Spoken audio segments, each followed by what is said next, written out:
오병이어의 기적입니다. 또 하나의 사건은 예수님께서 풍랑을 만난 제자들에게 물 위로 걸어오셔서 그들을 구원하신 사건, 이 두 가지 사건이 등장을 하게 됩니다. 오병이어의 기적을 통해서 누가 충격을 받냐면 그 자리에 있었던 군중들이 충격을 받습니다. 허기졌다가 갑자기 포만감이 밀려오니까 예수님께 전례 없는 관심과 흥미를 가지기 시작을 합니다. 심지어는 왕으로 삼으려까지 했습니다.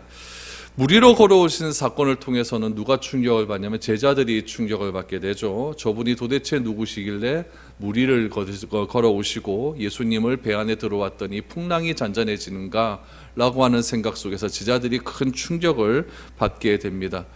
이런 충격 속에서 예수님과 제자들은 풍랑이 있는 바다가 잔잔해진 다음에 목적지였던 가버나움에 도착을 하게 됩니다. 그럼 벳세다에 있었던 군중들은 어떻게 되었을까요? 군중들은 그날 벳세다에서 어떻게든지 하룻밤을 잤습니다. 하룻밤을 자고 그 다음 날 일어나 보니까 예수님께서 계시지 않은 것을 보고 우왕좌왕하기 시작을 합니다. 오늘 본문 말씀은 오병이어 이후에 일어났던 사건입니다. 오병이어 이후에 그 다음 날 어떤 일이 일어났는가를 사도 요한은 자세하게 기록을 하고 있습니다. 왜 이 말씀을 기록했냐면 오병이어의 기적의 참된 의미를 사람들이 잘 알지 못했기 때문에 그렇습니다. 그래서 이번 주 다음 주까지 오병이어의 참된 의미가 무엇인지를 요한복음 6장 말씀을 통해서 한번 살펴보도록 하겠습니다. 먼저 22절 23절 말씀을 보십시오. 이튿날 바다 건너편에 서 있던 무리가 배 한 척 외에 다른 배가 거기 없는 것과 또 어제 예수께서 제자들과 함께 그 배에 오르지 아니하시고 제자들만 가는 것을 보았더니 그러나 디베라에서 배들이 주께서 축사하신 후 여럿이 떡 먹던 그곳에 가까이 왔더라. 오병이어의 기적을 체험을 했습니다. 굉장한 기적이었죠. 배고팠는데 배가 부르게 되었다는 것은 굉장히 놀라운 기적입니다. 내가 힘들고 어려운 상황, 또 경제적으로 굉장히 궁핍했는데 그 경제적인 궁핍함들이 한순간에 해결되었다는 것은 굉장히 놀라운 상황이었죠. 그리고 하룻밤이 지났습니다. 아침이 되자 그 오병이어의 기적의 현장에 있었던 군중들이 생각에 잠기게 됩니다.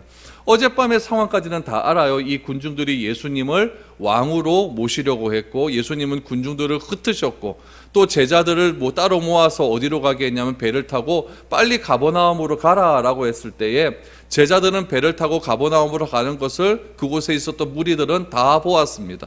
또 예수님은 어디로 가셨냐면 산으로 올라가셨죠. 산으로 올라가시는 것도 그 군중들은 다 보았습니다. 예수님께서 산으로 올라가시는 걸 본 군중들은 그럼 우리들도 자러 가야겠다라고 하면서 그렇게 하룻밤을 벳세다에서 지냈던 것이죠. 그 다음 날이 되었습니다. 산으로 올라가셨던 예수님께서 이제 군중들이 있는 벳세다로 내려오실 것으로 그렇게 생각을 했는데 아침이 되었는데 예수님은 보이지 않았던 것입니다. 갈릴리 바다에 보니까 무엇만 있었냐면 이제 배자들이 타고 왔었던 그 배만 한 척이 덩그러니 있었습니다. 도대체 예수님은 도대체 어디 가셨는가? 예수님은 어디에 계신 것인가? 어디에 계셨는데 어디에 계신지 군중들이 궁금해하기 시작을 했습니다. 그러면 예수님은 도대체 지금 어디에 계셨을까요? 오병이어의 기적을 베푸신 곳은 어디였냐면은 갈릴리 바다가 있고 그 갈릴리 바다 약 북동천변에 있는 그런 벳세다 언덕이었습니다. 그 언덕이었는데 사람들이 몰려들자 예수님은 제자들을 가버나움으로 가라 하시고 예수님은 산으로 올라가셨죠. 제자들은 가버나움으로 가는 도중에 뭘 만났냐면 풍랑을 만나게 되었죠. 풍랑 만나 굉장히 힘겹게 노를 젓고 있었는데 예수님께서는 산 위에서 힘겹게 노젓는 제자들을 보시고 물 위를 걸어 오셔서 제자들의 상황을 해결해 주셨습니다. 그리고 풍랑은 잔잔하게 되었습니다. 배는 목적지인 가버나움에 도착하게 되었죠. 그러니 지금 예수님은 산에 계신 것도 아니고 벳세다에 계신 것도 아니고 어디에 있습니까? 가버나움에 있다는 이야기죠. 오늘 22절 23절 말씀은 지금 군중들이 예수님이 어디 계신지 몰라 우왕좌왕하는 그런 장면들을 지금 묘사하고 있습니다. 그런데 이 군중들이 예수님을 찾아 나서기 시작하는 거죠. 24절 보시죠. 무리가 거기에 예수도 안 계시고 제자들도 없음을 보고 곧 배들을 타고 예수를 찾으러 가버나움으로 가서 바다 건너편에서 만나 랍비여 언제 여기 오셨나이까? 라고 말합니다. 예수님이 어디에 계신지 모르던 군중들이 배가 있었으니까 그 배를 타고 어디로 갔느냐? 가버나움으로 갔습니다. 왜 가버나움으로 갔냐면은 갈릴리 바다 주변에는요 7개의 아주 중요한 도시들이 있어요.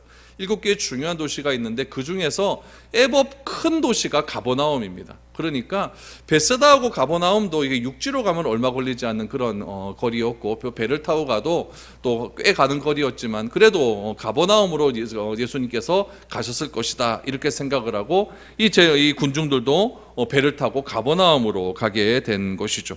가버나움에 갔더니 예수님께서 거기에 계셨다는 이야기입니다.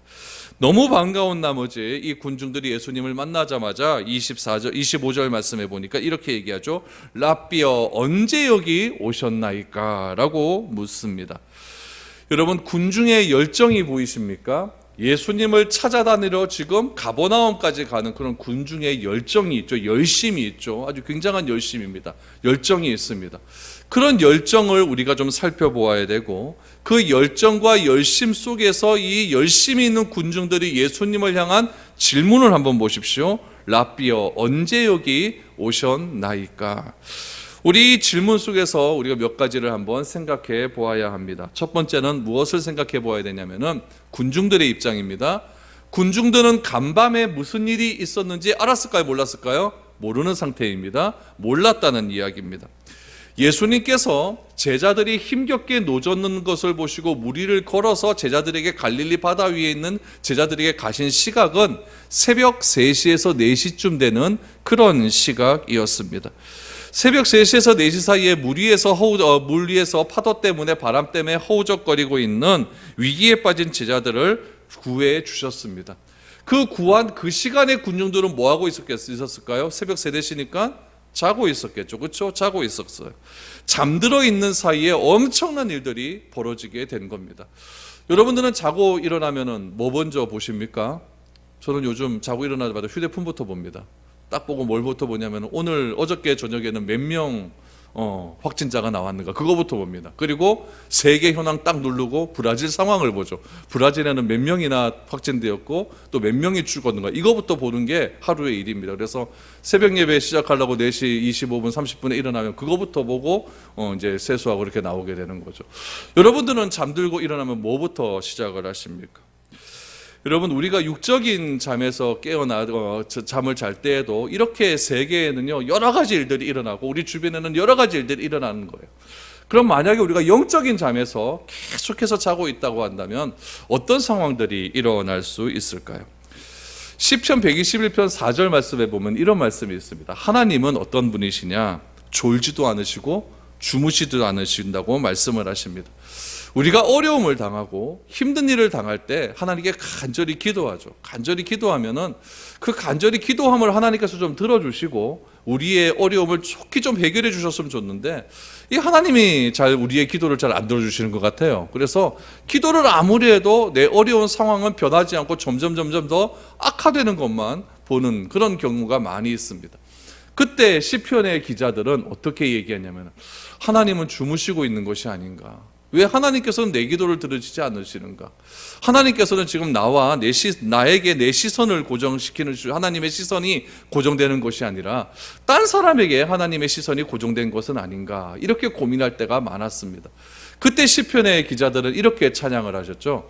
하나님은 졸지는 분도 아니시고 주무시지도 않으시고 불꽃 같은 눈으로 우리를 지키시고 보호하고 계신다라고 이렇게 노래를 했다는 이야기입니다. 그래서 시편에 보면 하나님께서 주무시는 것 같고 하나님께서 내 삶을 외면하시는 것 같고 나와 아주 완전히 관계를 끊는 것 같은 그런 느낌이 들 때가 있다는 이야기예요. 그때가 언제냐면은 내가 힘들고 어렵고 괴로웠는데 기도해도 안 들어주실 때, 다시 말하면 영적인 암흑기가 왔었을 때 그런 느낌이 많이 들 수도 있다는 이야기입니다.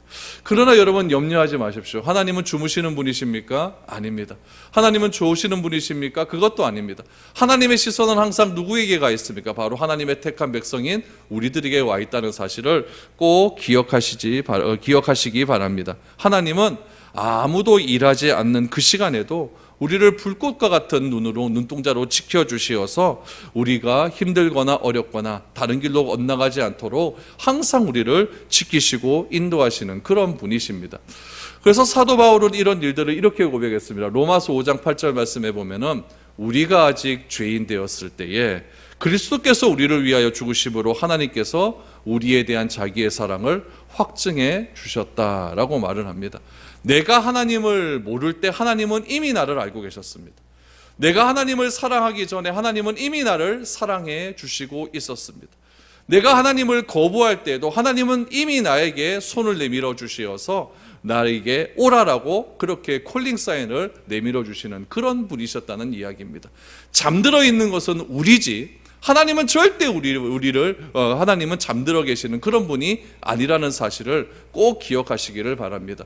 오병이어의 현장에 있었던 그 군중들은 다 잠들어 있는 그 시간에도 예수님께서는 사랑하는 제자들을 구원하시기 위하여서 불꽃 같은 눈동자로 제자들의 힘겹게 노젓는 상황들을 다 지켜보시고 계셨고, 그것으로 끝나는 것이 아니라 그 현장에, 어려운 삶의 현장에 직접 오셔서 초자연적인 능력으로 무리를 걸어오셔서 그들의 어려운 상황을 해결해 주심을 기억하시기를 바랍니다. 항상 깨어 있기를 바랍니다. 이 사람들은 영적으로 다 어두워 있었기 때문에 예수님께서 어디서 무엇을 하시는지 도무지 알지 못하고 그냥 예수님께서 자기의 배고픔의 문제를 해결해 주시자 그냥 열심을 내어서 예수님만 따라다니면 나는 잘 살 수 있을 것 같다.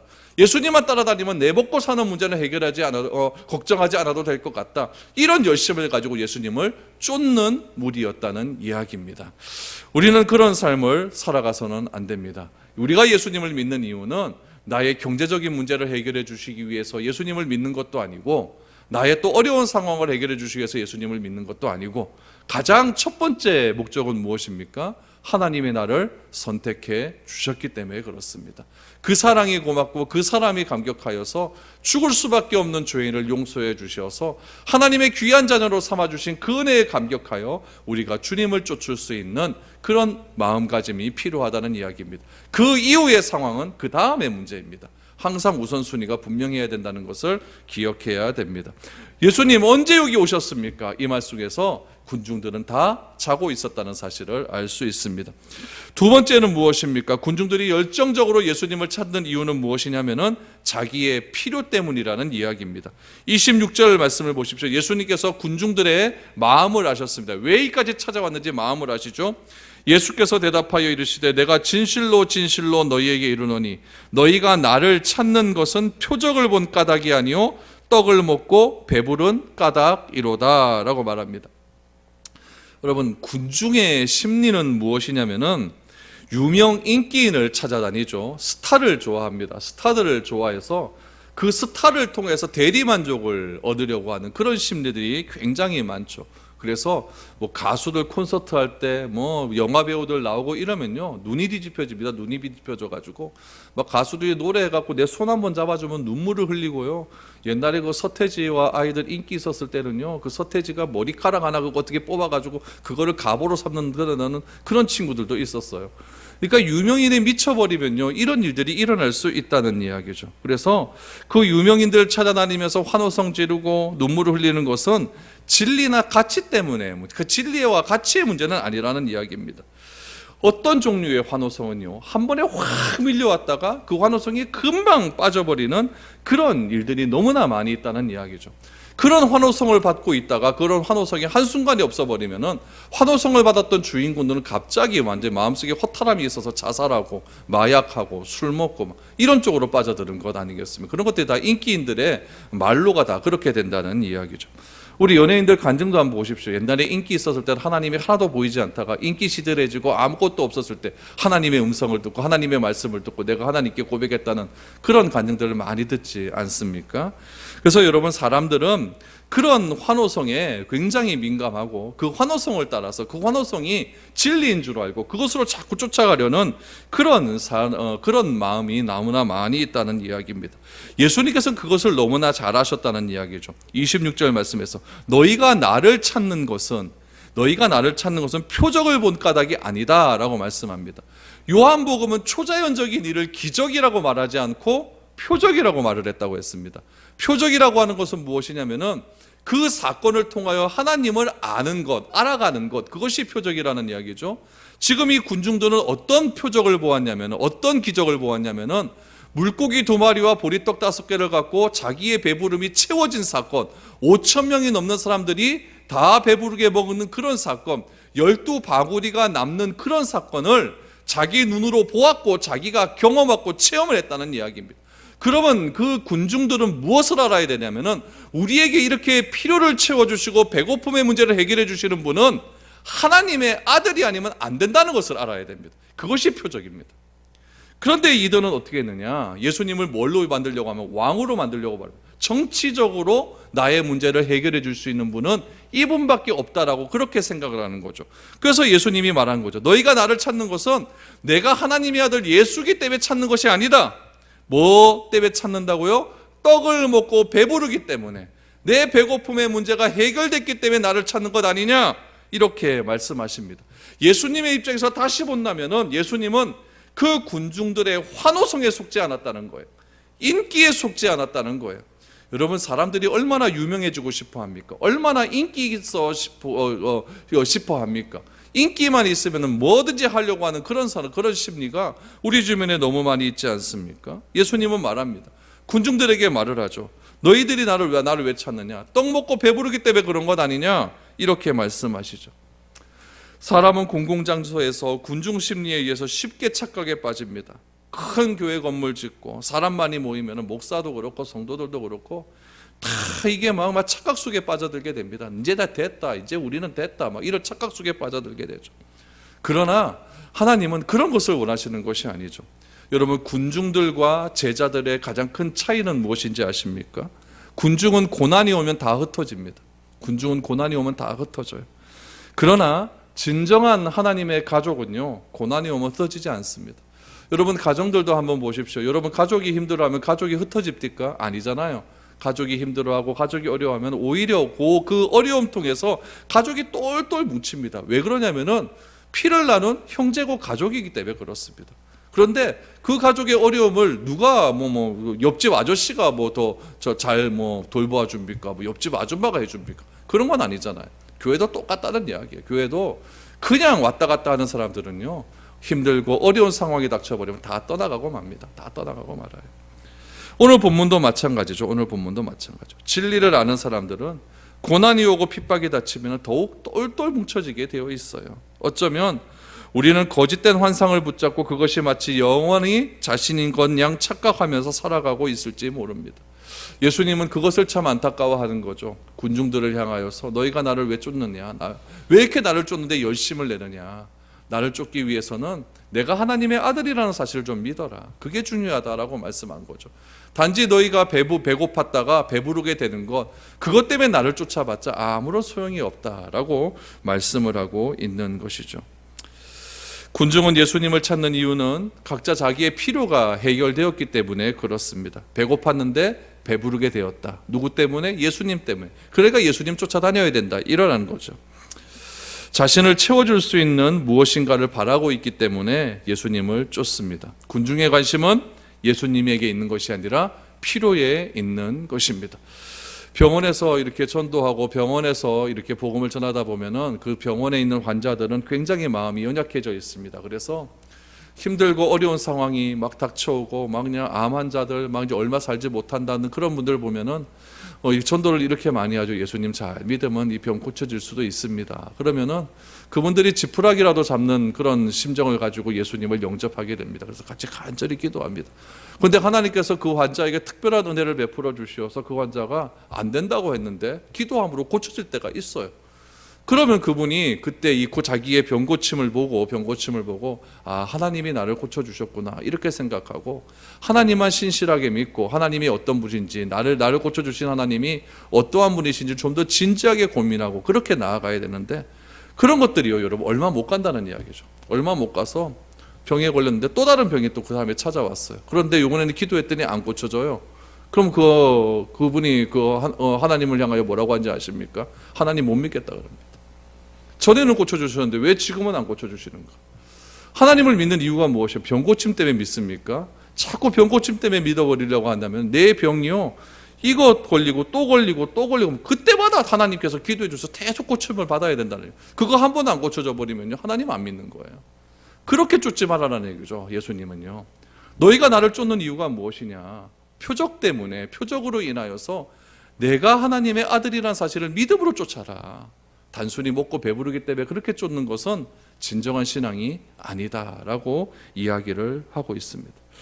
여러분, 우리는 예수 왜 믿습니까? 겉으로는 매우 영적이지만 내면에 들어가다 보면 상당히 우리들도 동물적이고 육적이고 물질적입니다. 그것을 그대로 내놓으면 부끄럽기 때문에 온갖 미사어구를 사용해서 우리 자신 스스로를 합리화하려고 하고 또 포장하려고 합니다. 예수님께서는 이런 사실을 지적하고 계시는 거예요. 그래서 너희가 배고팠다가 배부르게 된 것, 그것 때문에 나를 쫓는 것이 왜 잘못되었는지를 이렇게 설명하십니다. 27절을 보십시오.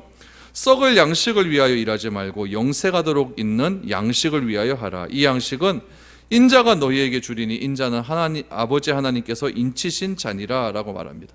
썩을 양식을 위해서 일하지 말라라고 말합니다. 성경은 썩을 양식의 정의를 뭐라고 이야기하냐면은 인간의 배를 채우는 것을 썩을 양식이라고 이야기를 합니다.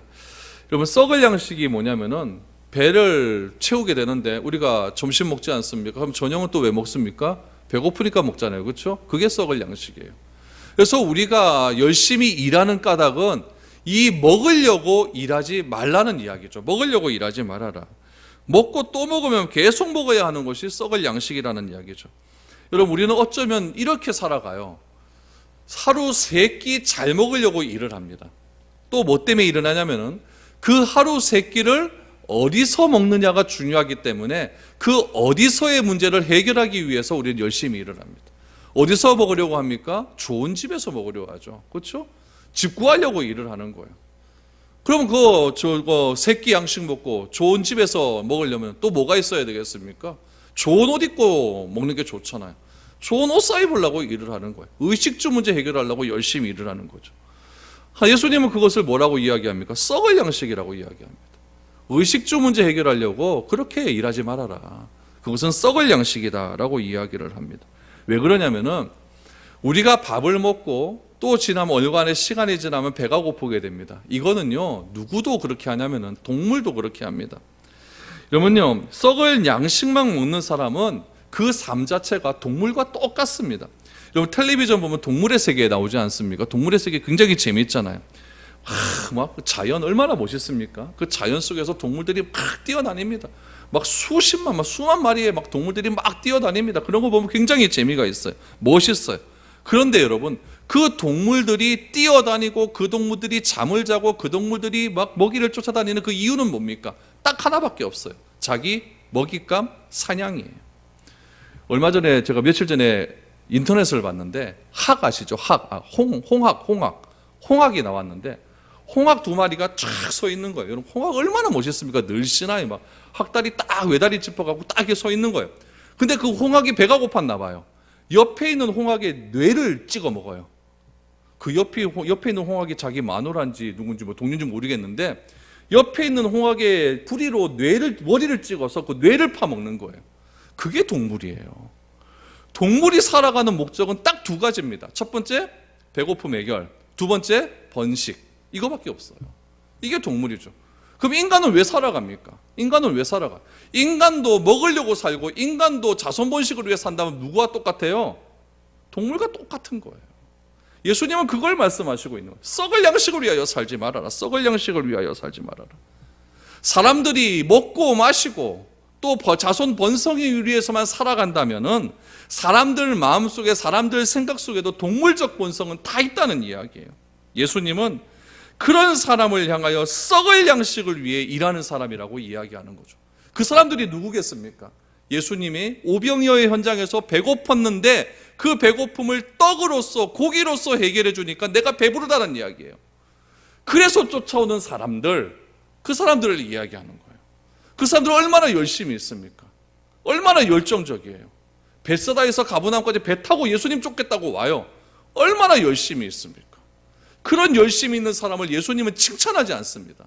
너희들이 왜 이까지 왔느냐? 왜 이까지 왔느냐? 너희들이 이까지 온 것은 표적을 본 까닭이 아니라 너희가 배고팠다가 배부렀기 때문에 온 것이다. 썩을 양식을 위하여 일하지 말아라. 먹고 사는 것 때문에 나를 쫓지 말아라. 이렇게 이야기하는 것이죠. 그래서 여러분, 인간으로서 해서는 가장 안 되는 일이 무엇이냐면은, 추악한 일은 먹는 문제 갖고 사람을 조정하려고 드는 사람이에요. 인간 세계에서 가장 해서는 안 되는 정치는 무엇이냐면은 식량으로 나라 간의 이득을 채우려고 하는 그런 일들이에요. 얼마나 추잡합니까? 예수님은 우리가 삶을 살아가는 목적을 썩을 양식에 두지 말라라고 이야기합니다. 제가 TV에 어떤 프로 봤더니 어떤 연예인이 돈을 굉장히 많이 벌었어요. 먹는 거 소개해주는 프로그램에 왔는데, 그 사람이 뭘 먹는 프로그램이냐면은 대게 먹는 프로그램. 대게, 그 영덕 대게 알죠? 박달대게. 근데 박달대게 한 마리 막 40만 원씩 일에 안 합니까? 자기 식구를 다 데리고 가서 먹어라 이랬대요. 그런데 가격이 꽤 세잖아요, 그렇죠? 그런데 부담이 안 가더래요. 부담이 안 가더래요. 돈 많다 이거죠. 그러면서 하는 얘기가 뭐냐면은, 자기는 어느 식당에 가도, 아무리 좋은 비싼 식당에 가도 나는 부담이 안 간다는 거예요. 그래서 나 그 순간에 자기가 드는 생각은 나는 성공했구나, 이런 생각이 든대요. 이게 세상 사람들의 성공의 기준입니다. 그럼 우리도 그런 성공의 기준을 따라야 할까요? 우리도 예수 믿는 사람도 그런 성공의 기준을 따라 살아간다고 한다면 세상에서 차별성은 하나도 없습니다. 다 썩을 양식입니다. 한 마리에 40마리 50만 원짜리 그런 거 먹고 나면은 뭐 그 사람은 뭐 50년 동안 배가 부릅니까? 그거 아니잖아요. 암만 좋은 거 먹어도 그 다음날 되면 배고파서 또 밥 먹어야 되는 거예요. 그게 뭐다? 썩을 양식이라, 썩을 양식. 예수님은 우리의 삶의 목적이 거기에 두지 말라는 거예요. 먹고 사는 데 두지 말라는 이야기죠. 인생의 참된 목적 무엇이냐? 오늘 아까 27절 말씀해 보니까 영생하도록 있는 생명의 양식을 구해라. 그 생명의 양식은 누가 주느냐? 내가 주겠다. 예수님 내가 주겠다. 그 생명의 양식을 위하여서 하나님께서 예수님을 이 땅에 보내어 주셨다. 그것을 하나님께서 인쳐 주셨다. 도장 찍어 주셨다. 이렇게 말씀하고 있습니다. 인간은 육으로 사는 사람들이기 때문에 먹는 것이 필요합니다. 그러나 그것만을 위해서 살아간다면 동물과 똑같습니다. 그러니까 먹는 것 때문에 사람 찔러 죽이고, 그러니까 먹는 것 때문에 얼마 되지 않는 것 때문에 자식도 죽이고, 부모 형제도 죽이고, 돈 때문에 재판을 걸고 막 이런 일들이 일어나는 것 아니겠습니까? 그러나 하나님께서는 세상 사람들이 목표로 하는 그런 것의 삶의 목표가 아니라 영혼에 대한 영생의 양식을 위해서 우리가 살아가야 된다. 그게 첫 번째고, 두 번째는 우리 먹고 마시는 문제, 그것도 열심을 내야 된다라는 이야기죠. 그 순서가 거꾸로 내지 말라는 이야기예요. 하나님은 우리가 세상에서 먹고 사는, 어떻게 사는가에 관심이 많습니다. 관심이 많아요. 잘 사는 거 좋죠. 그런데 그것만을 위해서 사는 것은 하나님 별로 안 좋아합니다. 하나님의 첫 번째 목적은 영생을 위해 살아라. 영생을 위해서. 그래야만 우리가 이 동물적인 가치관에서 벗어날 수 있기 때문에 그렇다는 이야기죠. 그래서 이 사람들이, 군중들이 예수님의 이런 말씀을 듣고 놀라는 거죠. 그래서 이렇게 묻습니다. 그들이 묻되 우리가 어떻게 하여야 하나님의 일을 하오리까? 28절에 보니까 그렇게 묻죠. 여러분, 여기서 중요한 게 하나님의 일인데 이 군중들이 묻는 질문의 핵심을 잘 보십시오. 어떻게 하여야 그랬어요. 어떻게 하여. 이건 뭡니까? 행동을 얘기하는 거예요. 내가 어떤 일을 해야 하나님의 일입니까? 라고 묻는 거죠. 어떤 일을 해야 하나님의. 사람이 항상 관심을 갖고 있는 것은 무엇이냐면은 우리의 행위에 있습니다. 왜냐하면 사람이라고 하는 존재는 타락을 했어요. 타락을 해서 죄가 우리 가운데 들어옴을 통해서 무엇으로 우리가 잘했다라고 생각을 하냐면은 내가 무엇은 일을 하고 난 다음에 그 일을 통해서 나에게 주어지는 보상으로 인하여서 내가 잘했다 잘못했다가 결정이 되어집니다. 오늘 이 예수님을 찾아온 이 군중들도 하는 말이 뭐냐면은 우리가 어떻게 하여야 하나님의 일을 하오리까? 내가 어떻게 행동하는 것이 하나님의 일입니까? 라고 묻는 거죠. 다시 말하면 무엇이냐면은 내가 몇 명 정도 해야 하나님이 기뻐하시는 일입니까? 내가 얼마나 예배를 많이 드려야 하나님이 기뻐하시는 일입니까? 이것과 똑같다는 이야기예요. 똑같다는 이야기죠. 인간은 행함으로써 만족을 누리는 거예요. 내가 이만큼 했다.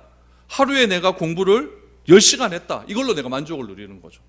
오늘 제가 막 되게 많이 글을 썼거든요. A4 한 7, 8장 썼어요.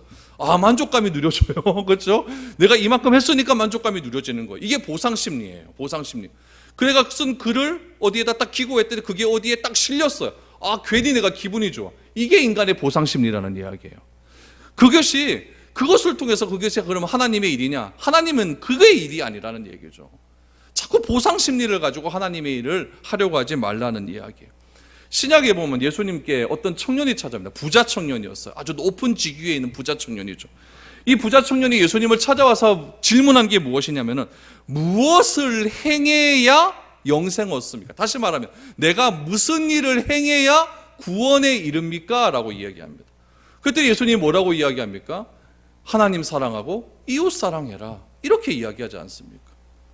이 청년은요, 내가 무엇인가를 행해야 하나님으로부터 구원을 받는다라고 하는 그런 생각에 사로잡혀 있는 거예요. 그러니까 내가 하나님으로부터 하나님의 말씀에 순종을 했어요. 하나님께 뭘 드렸어요. 그러니까 하나님께서 그 드림을 통해서 나에게 구원을 선물로 주신다. 기브 앤 테이크식의 신앙생활을 하려고 하는 거죠. 예수님이 말하는 건 그게 아닙니다. 구원은 내가 무엇을 행해서 얻는 것이 아니라 하나님이 그냥 주시는 거예요. 그냥 주셨기 때문에 그 은혜가 너무 감사해서 내가 무엇인가를 하는 거예요. 이 순서가 거꾸로 돼서는 안 된다는 이야기죠. 군중들은 자꾸 이 순서대로 하려고 하는 거예요. 예수님이 그렇게 말씀하시니까 그럼 내가 어떻게 해야 하나님의 일을 하오리까? 라고 묻게 되는 거죠. 그때 예수님께서 말씀하십니다. 29절을 보십시오. 예수께서 대답하여 이르시되 하나님께서 보내신 일을 믿는 것이 하나님의 일이다. 하나님의 일은 뭡니까? 예수가 그리스도이심을 믿는 것입니다. 그게 하나님의 일이에요. 그게 하나님이 가장 기뻐하시는 일이에요. 그것만 있으면 내가 구원을 얻는 거예요. 그래서 제가 계속 얘기하잖아요. 교회는 뭡니까? 예수가 그리스도이심을 믿는 거다. 교회는 뭐다? 하나님이 나의 아버지이심을 믿는 거다. 예수가 그리스도이심을 믿는 거고 하나님이 나의 아버지이심을 믿는 것, 그것이 뭐라고요? 하나님의 일인 거예요. 그러므로 내 믿음이 더욱더 강해지는 것이 하나님의 일입니다. 어떻게 하면 더 강해질 수 있을까요? 나의 믿음의 대상이 누군지 더 정확하게 아는 거예요. 내가 믿는 대상이 예수 그리스도라고 한다면, 내가 믿는 대상이 하나님이 보내신 그 예수 그리스도라고 한다면 그분이 도대체 누구신가 더 확실하게 알고 믿는 거죠. 하나님을 아버지라고 부른다고 한다면 내가 그 하나님을 왜 아버지로 불러야 되는가, 이 이유를 더욱더 분명히 아는 거죠. 그것을 내가 알고 분명히 믿고 내가 생활해 가는 것, 그것이 뭐다? 하나님의 일이라는 거예요. 이것을 예수님께서는 오늘 본문 말씀 속에서 20몇 절이죠? 26절 말씀에 보니까 26절 말씀에 보니까 그것을 가리켜서 한 단어로 표현을 합니다. 그것이 뭡니까? 표적이에요. 표적. 예수님은 하나님께서 나를 보내신 것을 믿는 것, 이 믿음을 주시기 위해서 오병이어의 이적을 행하셨어요. 그것이 바로 표적이에요. 예수님이 하나님이 나를 보내신 하나님의 아들이라는 것을 사람들에게 믿게 하기 위해서 물을 포도주로 만드셨어요. 그걸 믿게 하기 위해서 왕의 신하를 고치셨어요. 그걸 믿게 하기 위해서 무리를 걸어서 제자들을 구원해 주신 거예요. 여러분들은 이 사실을 믿습니까? 저는 이왕 이거 성경에 있는 거 다 믿기로 저는 결단했기 때문에 저는 다 믿고 들어갑니다. 여러분들 다 믿으시길 바랍니다. 그게 뭐라고요? 하나님의 일이에요. 하나님의 일이에요. 이 믿음을 가지고 여러분들 일터에서 열심히 일하는 거예요. 열심히 일하는 거예요. 그것이야말로 하나님께서 우리에게 주신 사명이고, 또 그 믿음을 가지고 내가 신앙생활을 하고, 그 믿음을 가지고 우리가 성도들 간에 교제를 하고, 그 믿음을 가지고 주일날 교회 나오고, 그 믿음 가지고 새벽에도 교회 나오고, 그 믿음을 가지고 수요일날 나와서 하나님의 아들 예수 그리스도가 누구인지 좀 더 알아가는 삶을 살아가는 것, 그것이 여러분 믿음이고, 그것이 하나님의 일이고, 그것이 우리가 예수님을 따라다니는 목적이어야 된다는 이야기입니다. 여러분, 예수님께서는 썩을 양식을 위하여 일하지 말고 썩지 않을 영생의 양식을 위하여 일을 해라 라고 말씀하십니다. 하나님의 일은 그분이 보내신 아들을 믿는 것이다 라고 말씀을 했습니다. 하나님을 바로 알 수 있기를 소망합니다. 하나님이 보내신 예수님을 더 자세히 알 수 있기를 소망합니다.